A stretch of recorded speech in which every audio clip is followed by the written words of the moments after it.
Salut, moi je suis Plumix, le héros des aventuriers de la lecture. Bienvenue au royaume des pages magiques. Ici, chaque livre cache un secret, une idée, un monde à explorer. Entre amis, en voyage ou sous un arbre. Lire, c'est découvrir, rire, comprendre, apprendre et partager des moments inoubliables. En classe, c'est là que tout s'éclaire. Un mot, une phrase et une idée qui germe. Et pour faire pousser cette idée qui germe, il faut continuer à lire. Parce qu'un enfant qui lit, c'est un enfant qui réussit. Et quand la journée s'achève, les histoires prennent le relais. Les histoires prennent vie dans les rêves et l'aventure continue les yeux fermés. Transmettons ce pouvoir. Ouvrir un livre, c'est changer le monde.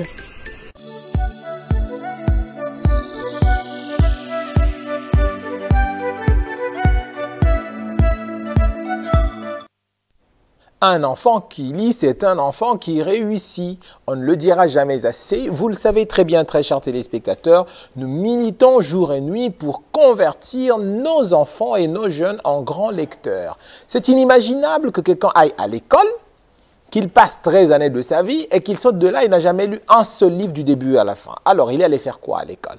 L'école fabrique des lecteurs et non des alphabets. Très chers téléspectateurs, bonsoir et bienvenue à ce nouveau numéro de votre magazine éducatif, magazine d'information, de culture et de divertissement sous le thème de l'éducation. Educact signifie l'éducation, son actualité, ses acteurs, ses activités, son actif et ses actions. On en parle dans cette émission. Au sommaire, actualité. Nous sommes le 21 septembre, c'est la journée internationale de la paix. Et à ce jour, je vais vous faire un petit voyage dans le temps. Je vous emmène écouter le cri de cœur de Black Panther. Nous parlerons toujours de l'actualité. Certaines écoles démarrent en septembre. Pour quelles raisons? Et bien évidemment, dans cette émission, nous allons parler de la 8e session du Conseil national de l'enseignement protestant. Voilà pour le sommaire. Très chers téléspectateurs, on démarre tout de suite avec l'actualité. C'est après ceci.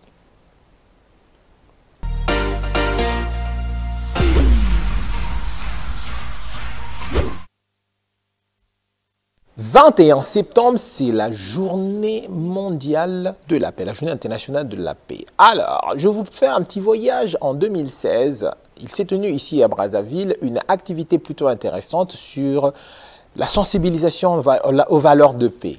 À cette occasion, l'un des grands slameurs du Congo, en l'occurrence Black Panther, a émis un cri de cœur. Je partage avec vous ce cri.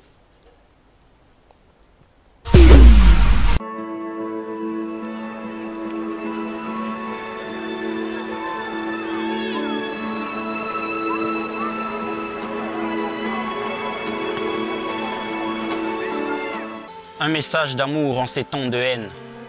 Les temps sont troubles pour cette humanité qui peine. On a l'impression de vivre dans un monde perdu. La pauvreté, les inégalités perdurent. Les conflits s'accentuent, nous tuent et nous divisent. On a fait de la haine, de la violence, de l'égoïsme notre devise. Dites-moi combien d'Africains sont morts en espérant trouver la paix.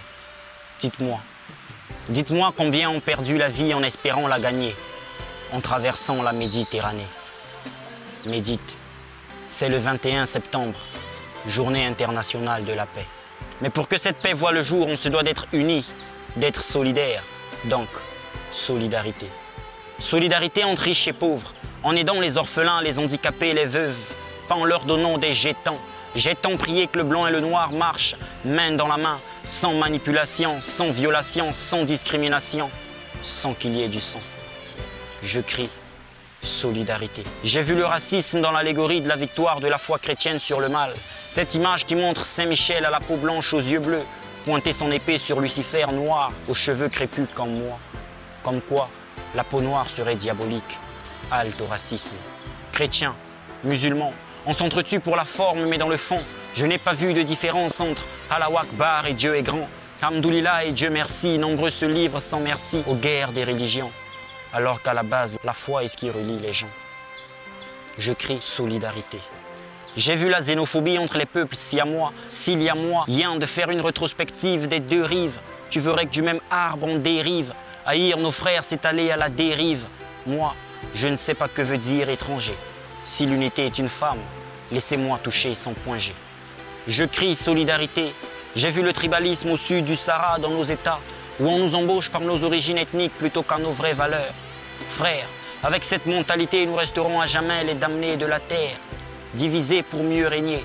Facile de briser une brindille, mais quasiment impossible de briser à la fois toutes celles d'un balai. Sans solidarité, la paix n'a pas d'avenir. C'est avec cette solidarité que la paix pourra changer ce monde. C'est avec cette solidarité que naîtra l'éducation, la liberté d'expression, le dialogue interculturel, le respect des droits de l'homme et de la diversité culturelle, la coopération scientifique, enfin, l'émergence de l'Afrique. En cette journée si spéciale, je prie qu'il n'y ait aucun décès en RDC. J'ai une pensée pour mes frères et sœurs du Gabon, de la Syrie ou de la Libye et à tous les peuples opprimés. Que tu sois black, blanc beurre, nordiste, sudiste, juif, arabe, bantou, babtou ou même autochtone, je te fais un tire-langue de la paix avec la langue de Molière.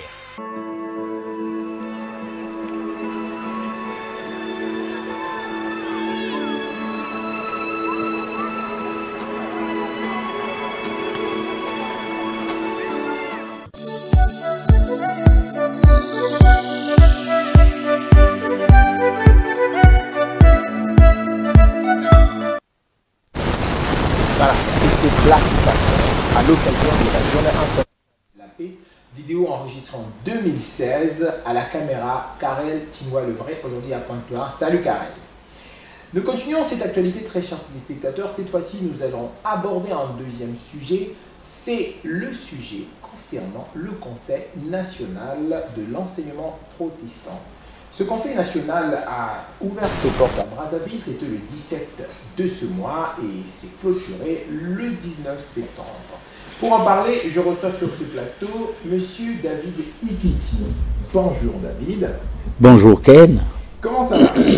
Très bien. Bienvenue sur le plateau de Ça se passe avec. Merci beaucoup. Ok, nous allons parler du Conseil national de l'enseignement protestant qui a eu lieu tout récemment. C'était le 17 au 19 septembre, sous un thème qui met en valeur plus le patrimoine. En tant que cheville ouvrière, permettez-moi de le dire ainsi, parce qu'on a vu le rôle que vous avez joué, quel regard portez-vous sur ces assises? Merci pour cette question importante. J'aimerais de prime abord bien me présenter. C'est le docteur David Amelberge Ikiti, chef de division de l'enseignement général, technique et professionnel du département synodal de l'enseignement protestant. Outre cela, je suis également enseignant vacataire à l'université Marien-Ngouabi, où j'y enseigne l'initiation aux sciences historiques. Le regard.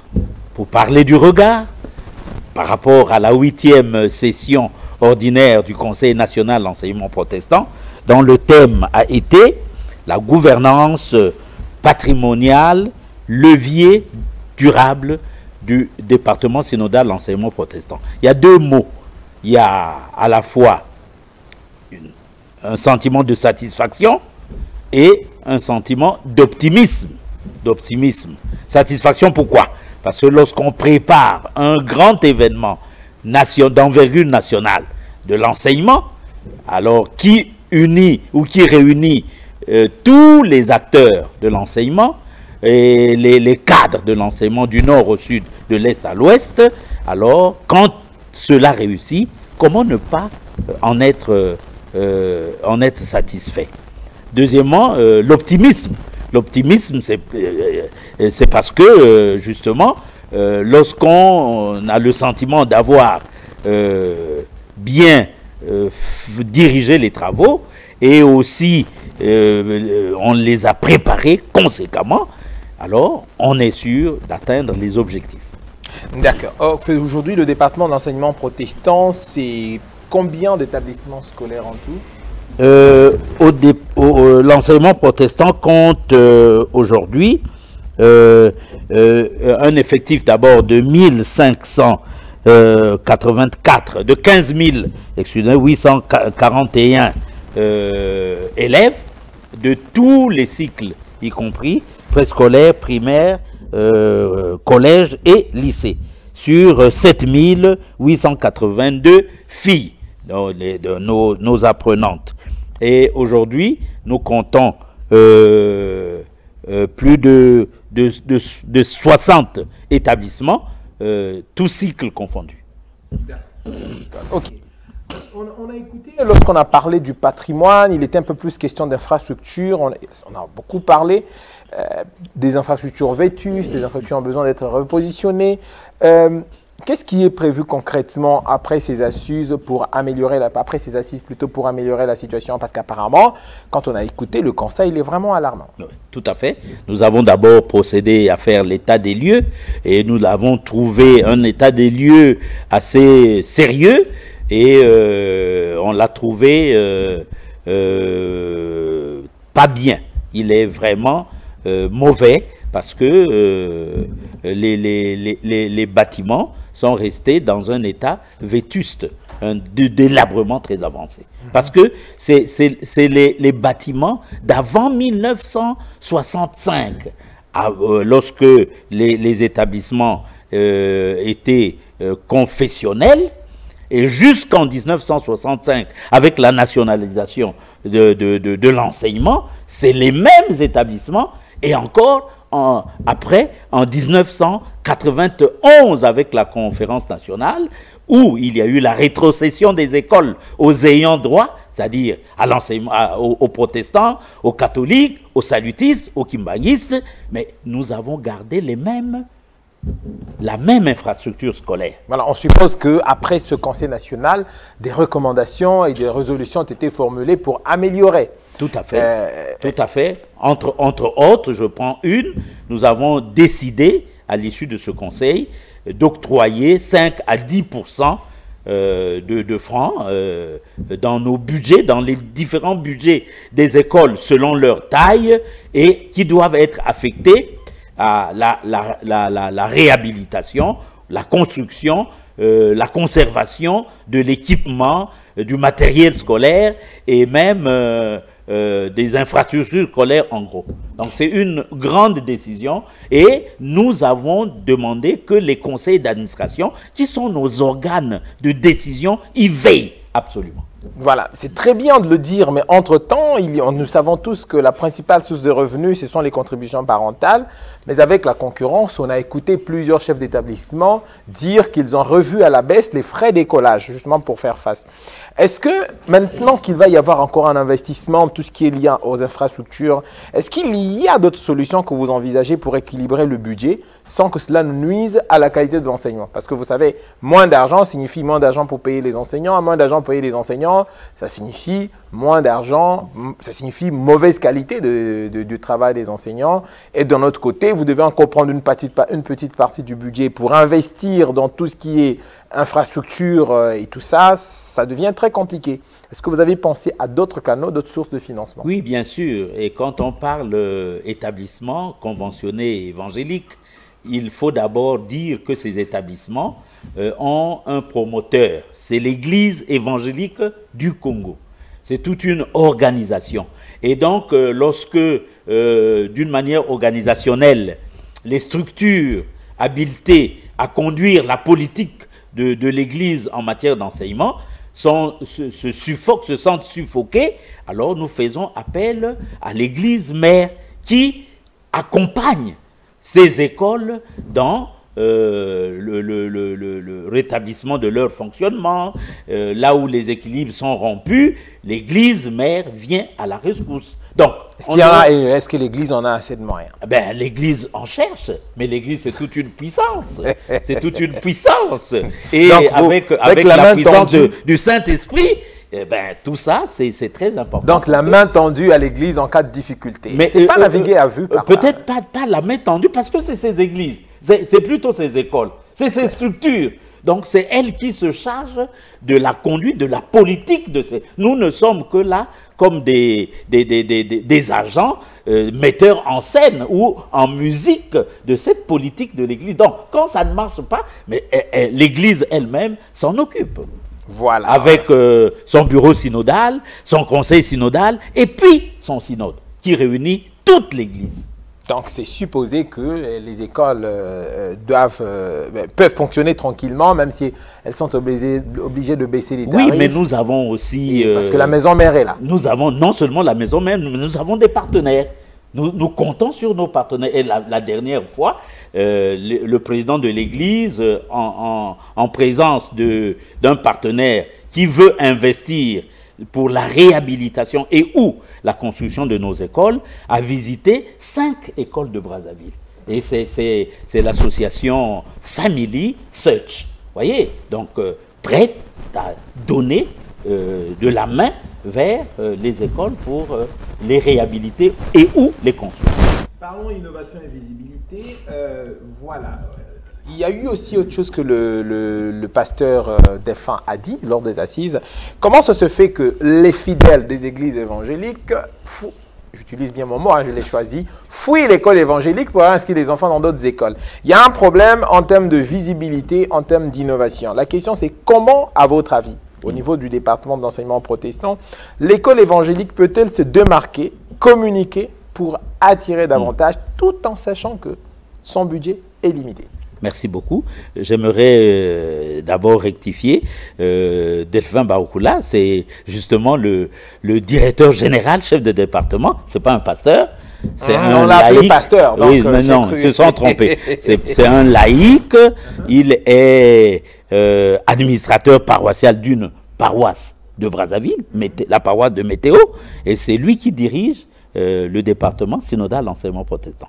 Donc, oui, mais ça c'est aussi Ken, un mou, un faible. Je crois que du point de vue de la visibilité, de la communication, ça nous manque éperdument. La preuve en est qu'à la 8e session, déjà hier ou avant-hier, tous les médias sur lesquels on comptait ne sont pas arrivés. Et nous avons rendu grâce à Dieu de voir notre frère Ken, avec lequel le conseil a signé un grand partenariat dans le cadre des médias, de la visibilité. Et la preuve, on n'est pas allé loin. Et un jour, 24 heures après, c'est un responsable. Le partenariat a commencé. Il est concluant. Et ça nous fait un grand plaisir et nous rendons énormément grâce à Dieu. Nous qui prions, c'est une grâce divine. Et nous prions aussi pour nos frères comme toi, pour que le Seigneur te bénisse avec ton équipe et qu'il vous donne davantage. Voilà. Les musulmans vont dire Amin. Mais nous, on dit Amen. Enfin, à la veille de cette nouvelle année scolaire, quel message souhaitez-vous adresser aux écoles, aux enseignants, aux parents et aux élèves? Oui, merci. Mais aux écoles, les écoles doivent faire consciencieusement leur travail en suivant les instructions dûment données par la hiérarchie. Nous voyons là 2 hiérarchies. Nous avons la hiérarchie étatique, parce que nous sommes conventionnés. On a signé une convention entre l'État et l'Église depuis janvier 2001, ensemble, avant les catholiques, après les catholiques, un peu avant les kimbanguistes et les salutistes. Donc, il faut bien qu'ils suivent les instructions qui viennent de la hiérarchie par l'intermédiaire de leurs inspections directes et par l'intermédiaire des directeurs départementaux. Ça, c'est aux écoles.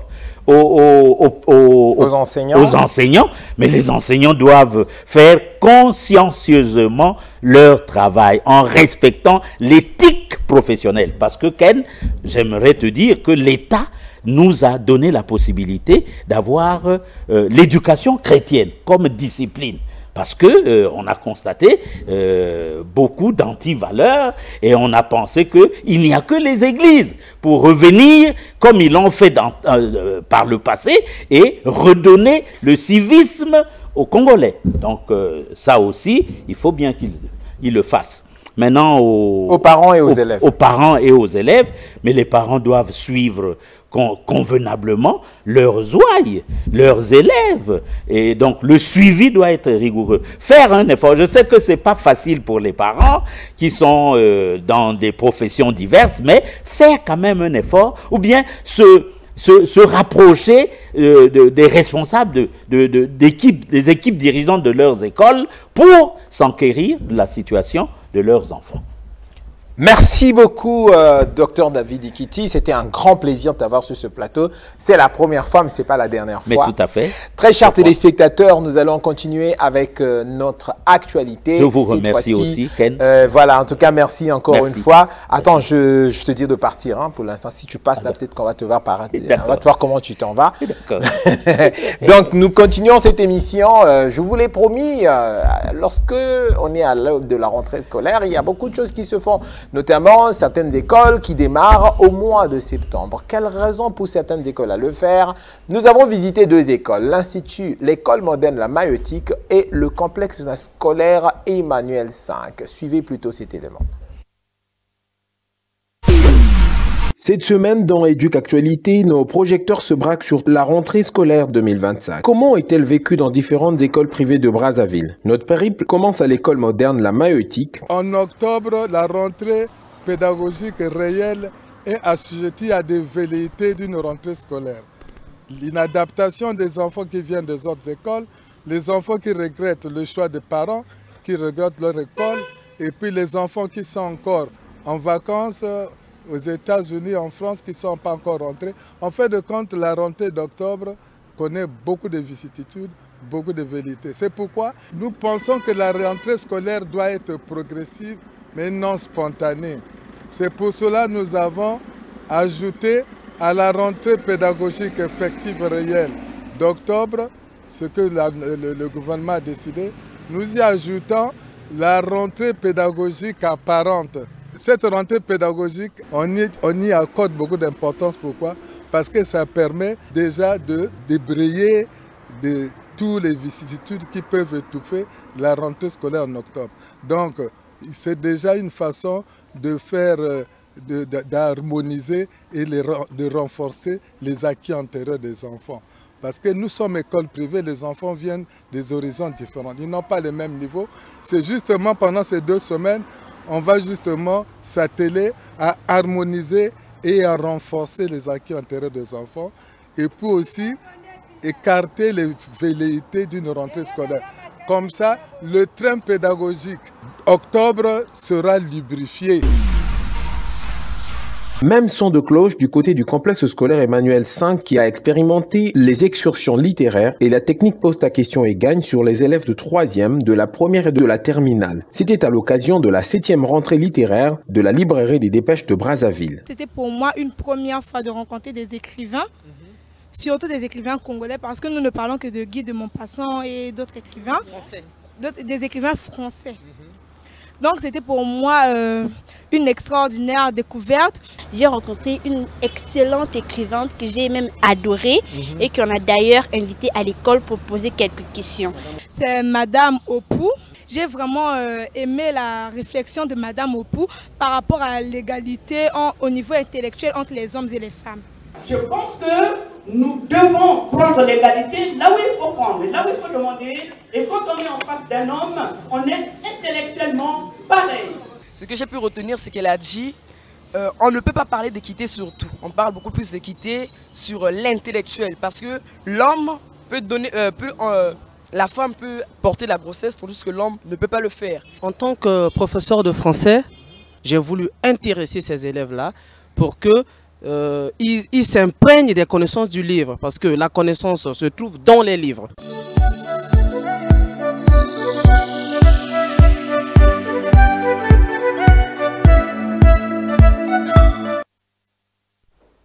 Voilà, vous l'avez compris, les établissements scolaires prennent des choix stratégiques pour permettre aux enfants de bien se préparer et maximiser les chances de réussite.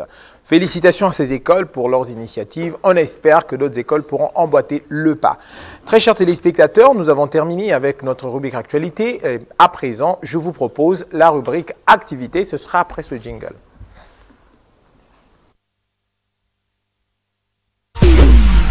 Cette semaine, dans Éduc-Actualité, nos projecteurs se braquent sur la rentrée scolaire 2025. Comment est-elle vécue dans différentes écoles privées de...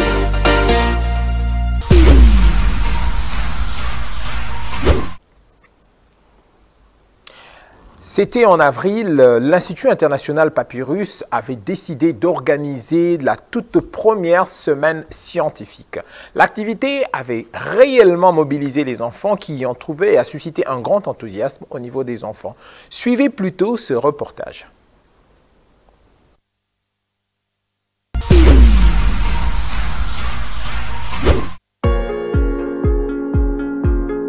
Je suis M. Yengi et Tanguele Espérant-Juvet. Je suis détenteur de la classe de CM2. Du 23 au 25 avril, l'Institut international Papyrus avait organisé une journée scientifique qui est une activité très primordiale, non pas seulement pour les élèves, mais aussi pour l'école. C'est une semaine où on apprend la science. Comme on nous a informé qu'il y aura une semaine scientifique, j'étais fou de joie car j'allais apprendre plusieurs choses. Déjà, je suis d'un naturel très curieux. Dès que j'ai appris l'événement de la semaine scientifique, je me suis dit pourquoi pas y assister. Parce que moi, je me projette dans le domaine du scientifique.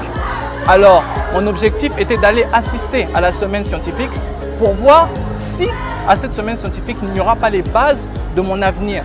Si je ne pourrais pas apprendre des choses qui me serviront plus tard. Je voulais faire cette expérience depuis petit, en regardant la télé, regarder comment les scientifiques manipulaient les choses. J'ai aimé cette sortie parce que ça allait m'aider pour le métier que j'envisageais. Je voudrais être astronaute.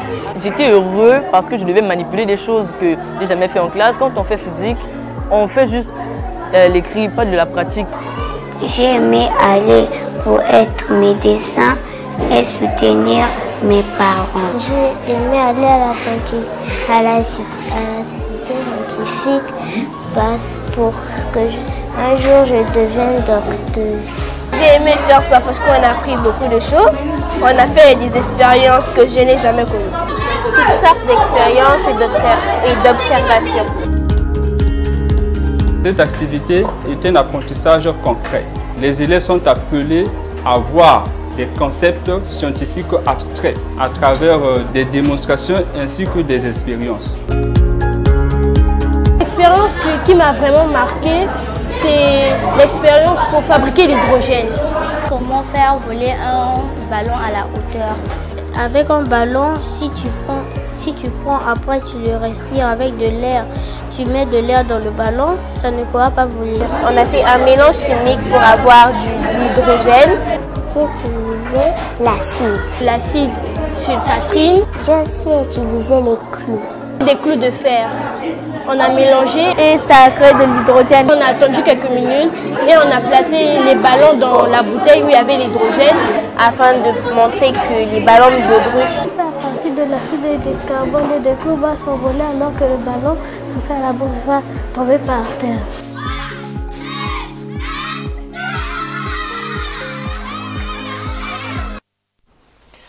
Voilà, on m'a pris en position de... Non, ça va, ne vous en faites pas. Voilà, très chers téléspectateurs, vous avez vu ces petits extraits de ce reportage intéressant que vous pouvez retrouver sur notre chaîne YouTube. YouTube, ça se passe à l'école, pour voir l'intégralité de cette vidéo. Vous avez bien vu, c'est d'une activité sans doute qui va intervenir l'année prochaine. Si nous vous l'avons présenté, c'est pour dire qu'aujourd'hui, les solutions existent pour régler tous les problèmes liés à l'enseignement, surtout à l'apprentissage des sciences, notamment le challenge, la Fondation Challenge Futura que dirige M. Tsenge Tsenge qui propose justement ces expériences à vos enfants.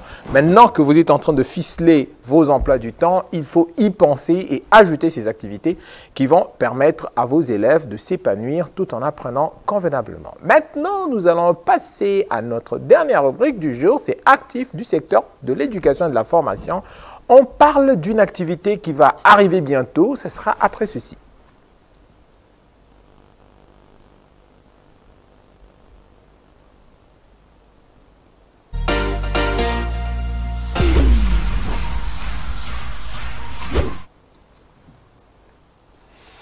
pour en parler, je suis avec la grande team de Ça se passe à l'école. Ils sont là, ils vont se présenter, on va y voir nos enseignants reporters. Bonjour. Bonjour chers amis, ça va? Bonjour, ça va très bien. Ryan, Cédric. Ah, bienvenue Larissa, c'est ta première fois de faire le plateau, bienvenue. Merci. Et bien évidemment Noël. Comment allez-vous?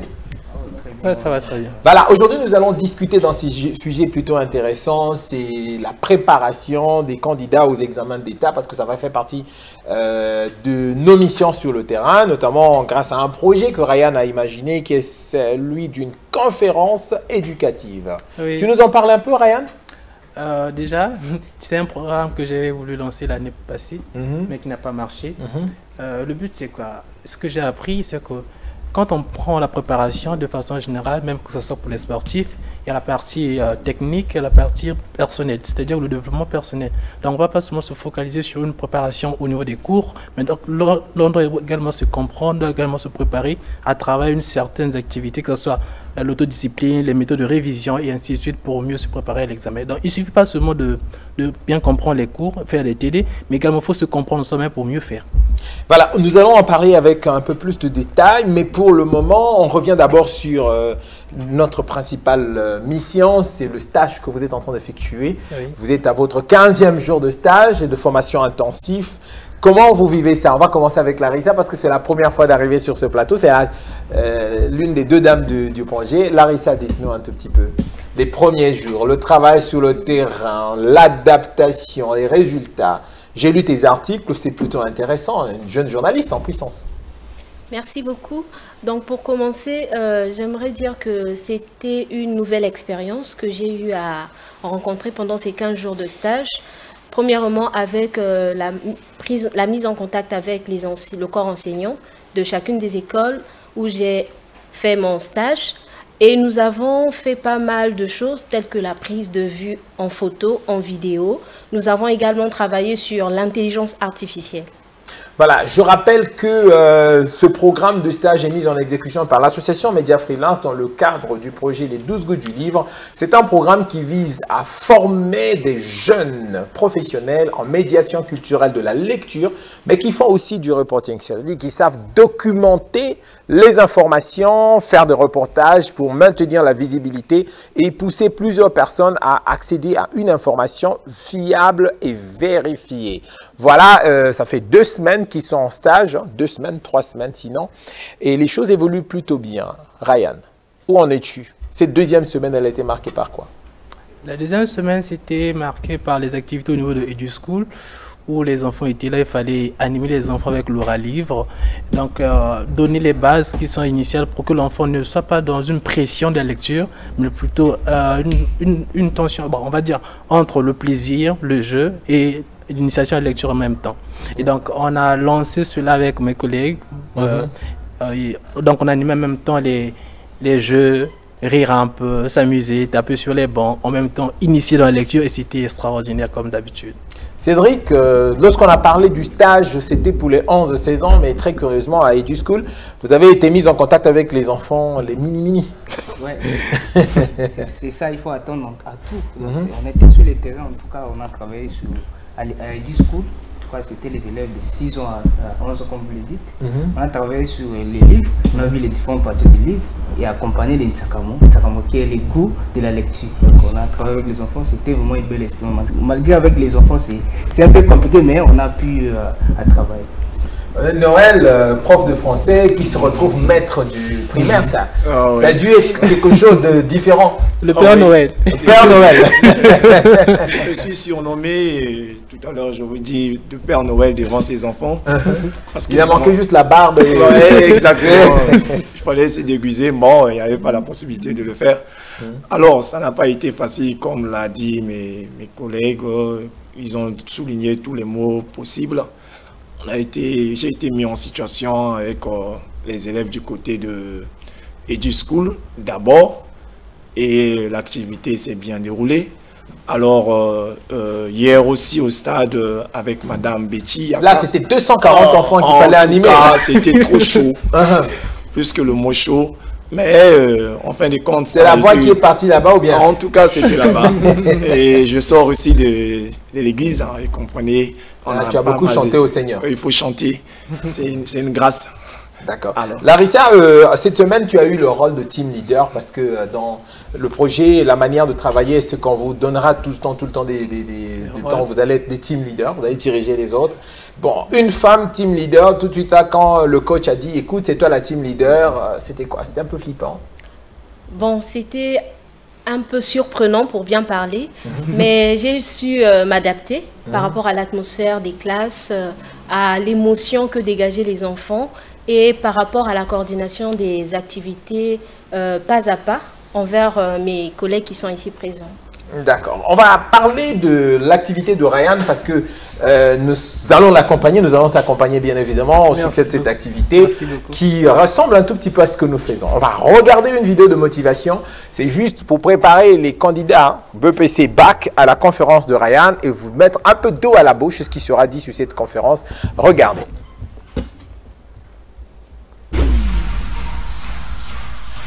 On te dit que tu dois travailler, que tu dois réussir tes examens. Mais t'étudies et t'as l'impression que t'avances pas. Il y a trop à faire et il n'y a pas assez de temps. Après tu te compares aux autres. Tu vois qu'ils avancent 2 fois plus vite que toi. Et là, t'as l'impression que t'es moins bon. Tu penses ne pas être à la hauteur. Tu penses que tes examens sont plus grands que toi. Et c'est à ce moment précis qu'une souffrance commence à naître en toi. Mais cette souffrance, c'est une épreuve. Et face à l'épreuve, t'as 2 choix. Soit tu décides d'être le spectateur de ton incompétence, de tes manquements. Soit tu décides d'être l'acteur de ta lutte. L'acteur de ton succès. Tu ne dois pas réussir, non. Tu dois vouloir réussir.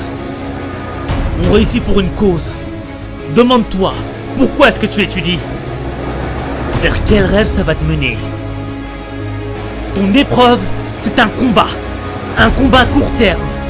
C'est juste un instant dans ta vie. Tu dois voir plus loin que ton épreuve. Tu dois avoir une vision à long terme. Une vision de la personne que tu veux être. Une vision des rêves que tu souhaites accomplir. L'épreuve, c'est une opportunité. Tu dois la réclamer. Tu dois l'aimer. Car c'est elle qui va te faire grandir. C'est elle qui va te rapprocher de la lumière de tes rêves. Rappelle-toi que lire et écrire, c'est un don qui t'est offert. La réussite, c'est 10% de talent et 90% de travail. Si t'as pas de talent, il te reste 90% de réussite. Deviens l'acteur de ta vie et travaille pour t'améliorer. Travailler, ça ne va pas te rendre l'épreuve plus difficile, ça va te la rendre plus facile. Ce n'est pas parce que tu prends plus de temps que les autres que tu es moins bon. Ta réussite ne se définit pas en fonction des qualités des autres. Elle se définit en fonction des sacrifices que tu fais. Tu dois éduquer ton intelligence. Tu dois être exigeant avec toi-même, avec ton temps. Qu'est-ce que tu vas faire de tes prochaines minutes? Ta réussite, elle se joue sur les prochaines minutes qui passent. Ne laisse pas tes minutes se gaspiller. Ne laisse pas ton épreuve te maîtriser. Maîtrise ton épreuve. C'est toi qui crée ta réussite. Et tu vas réussir.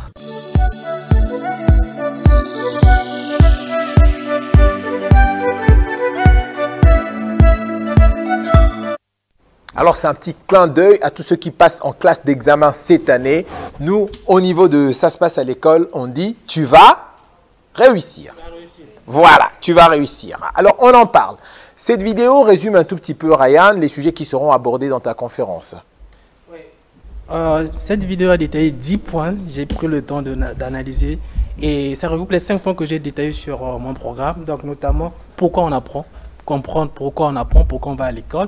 Ensuite, la confiance en soi et l'autodiscipline, qui est également décrit dans cette vidéo. Il y a également l'état d'esprit.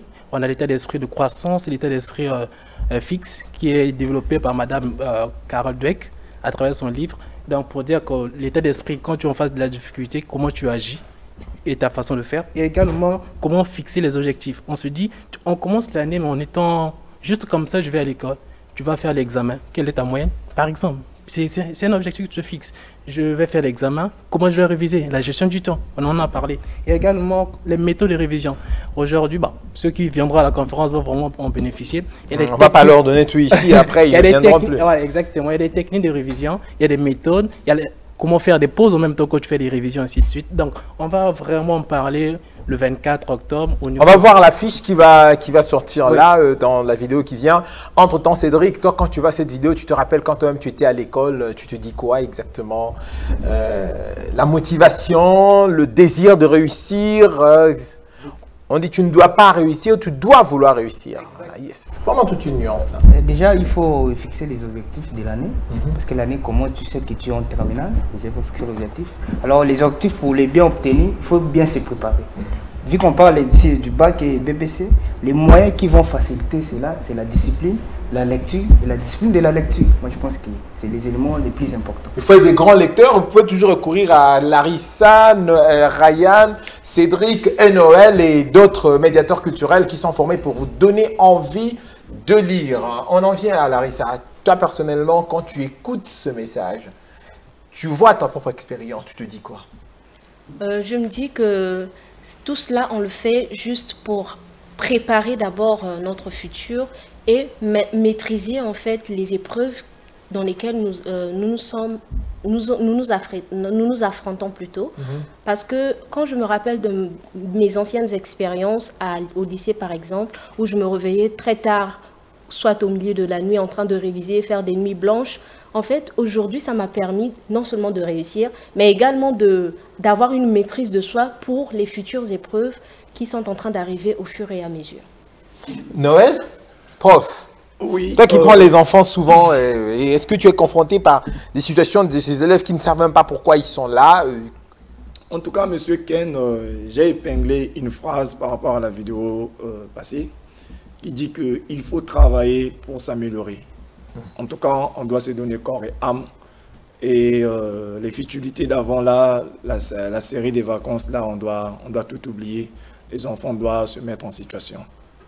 Voilà, encore une fois, chers téléspectateurs, je me permets de vous faire découvrir cette belle équipe des jeunes enseignants reporters, la première génération. Ils sont médiateurs culturels de la lecture. Ça veut dire qu'ils sont capables de vous aider, de vous donner envie de lire. Et pas que.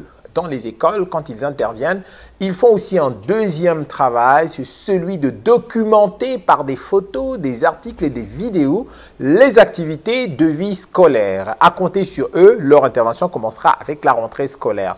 Nous allons donc terminer notre émission par là, peut-être un dernier tour de table, de petits mots par rapport à la semaine prochaine. Quels sont les défis qui vous attendent et comment ça va y aller? On commence avec Ryan. Comme d'habitude, chaque semaine, nouveaux défis avec les enfants. Et la semaine prochaine, ça sera encore mieux. On espère encore. Ça sera une belle aventure au niveau des écoles qu'on a déposées, qui seront d'accord pour recevoir nos aides. Nous sommes toujours dispo. Et ça sera encore notre retour au niveau de EduSchool pour finaliser avec ce qu'on a commencé. Et ça sera encore meilleur que d'habitude. C'est là notre défi. Cédric, toi, on a vu que tu t'améliores beaucoup, surtout en termes de captation de vidéos et tout ça. C'est le travail, on se donne, donc on est venu pour ça, donc c'est pour ça. Et pour la semaine prochaine, moi je pense que ça sera chaud, pas parce que ça sera chaud, mais ça sera avec une nouvelle encore expérience, parce que ça sera avec des clubs, des écoles et tout. Je pense que ça sera une très belle chose pour vous. Larissa? De mon côté, je pense que ça Il y a les premiers rendez-vous avec les promoteurs. Oui, bien évidemment, ça parle beaucoup plus avec l'école Gustave Flaubert. Monsieur le DG, on vous dit bonjour. Situé sur le goudron de Lutassi, non loin de la station Total. C'est demain que je commence à partir de 10h jusqu'à 12h avec le corps enseignant, c'est-à-dire particulièrement avec les professeurs de français.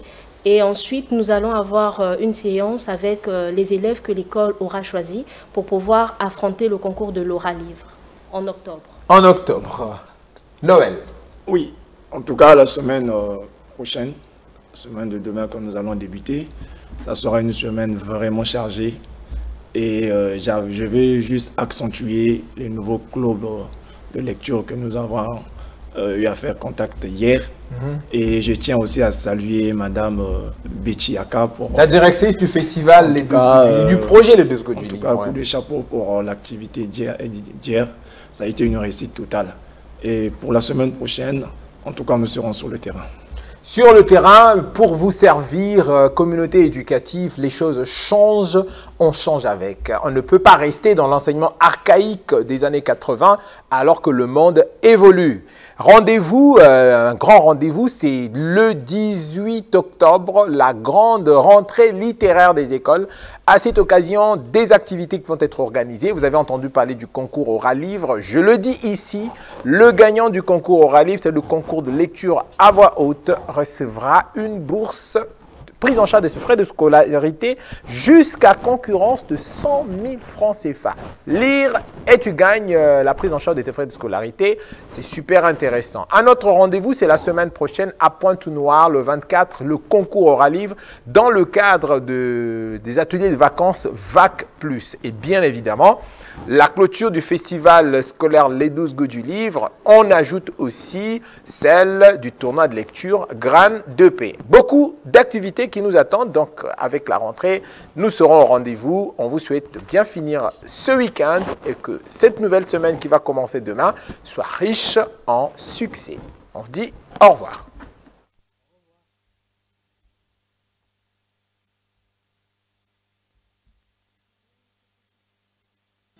Salut, moi je suis Plumix, le héros des aventuriers de la lecture. Bienvenue au royaume des pages magiques. Ici, chaque livre cache un secret, une idée, un monde à explorer. Entre amis, en voyage ou sous un arbre. Lire, c'est découvrir, rire, comprendre, apprendre et partager des moments inoubliables. En classe, c'est là que tout s'éclaire. Un mot, une phrase et une idée qui germe. Et pour faire pousser cette idée qui germe, il faut continuer à lire. Parce qu'un enfant qui lit, c'est un enfant qui réussit. Et quand la journée s'achève, les histoires prennent le relais. Les histoires prennent vie dans les rêves et l'aventure continue les yeux fermés. Transmettons ce pouvoir. Ouvrir un livre, c'est changer le monde.